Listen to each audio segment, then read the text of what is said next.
cả các bạn. Video hôm nay thì mình sẽ gáp full cái động cơ quay 2 xi lanh, rồi mình sẽ nổ máy luôn nha các bạn.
Tới phần mạch điện nha các bạn.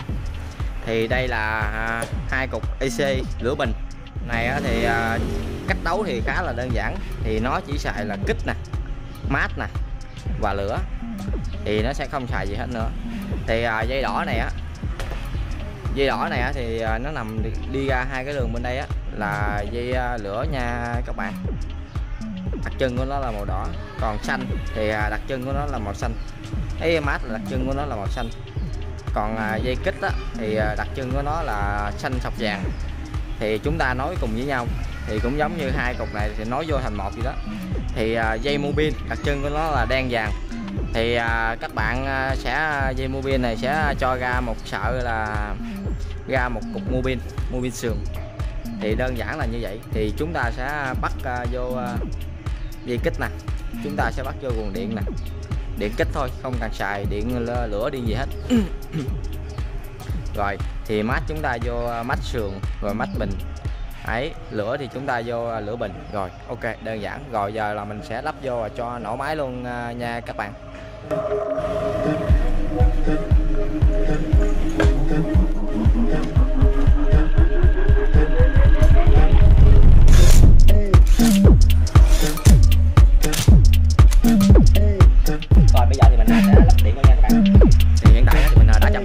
giờ mình sẽ mượn bật bên đây đi.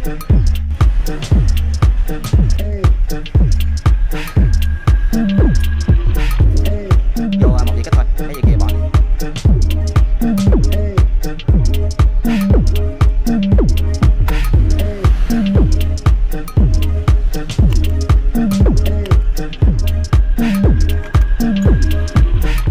Thì cái bình mình không có cái điều kiện, chưa có điều kiện mua cái bình 12 A thì mình xài đỡ bình 70 A nha các bạn. Là mình chủ yếu là mình lấy điện bình nè để phát nổ thôi, còn là bình 12 A vẫn đề nổ bình thường nha các bạn. Dây này là dây lửa nè, lửa thì chúng ta câu vô lửa nè. Mát, chúng ta câu vô mát.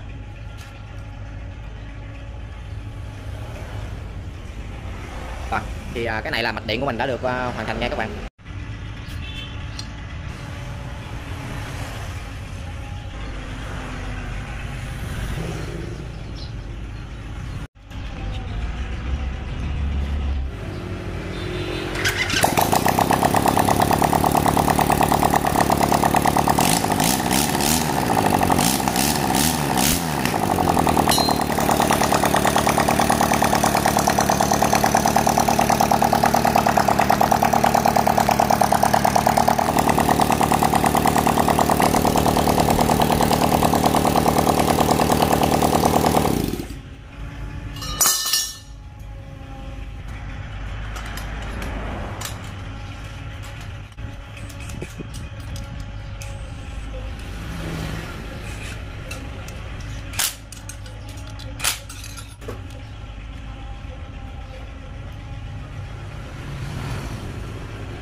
chơi không?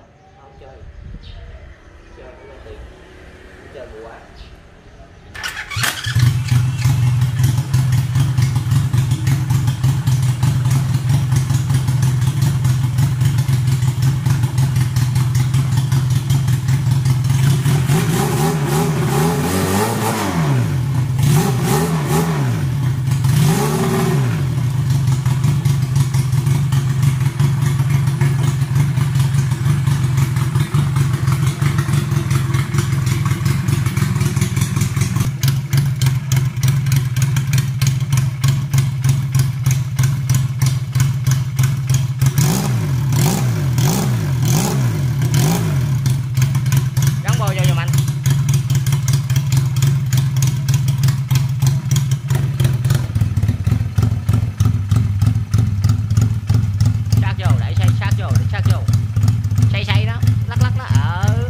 tay ra.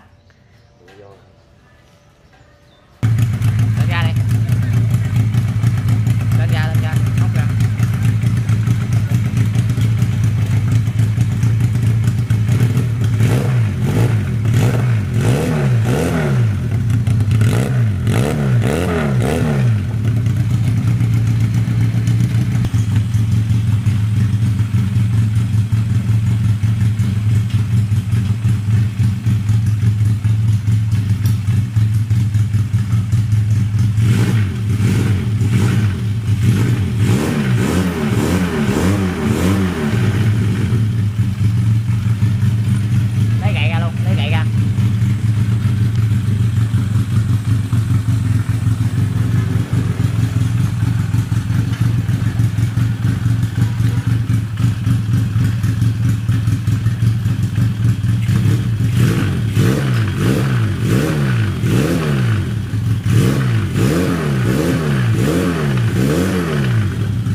Rồi ok các bạn ơi, thì cục máy này khá là hoàn chỉnh, máy không có xì nhớt xì nhau gì hết trơn nha các bạn.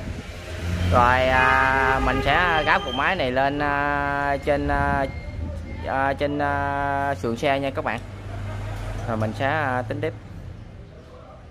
Rồi chào tất cả các bạn nha.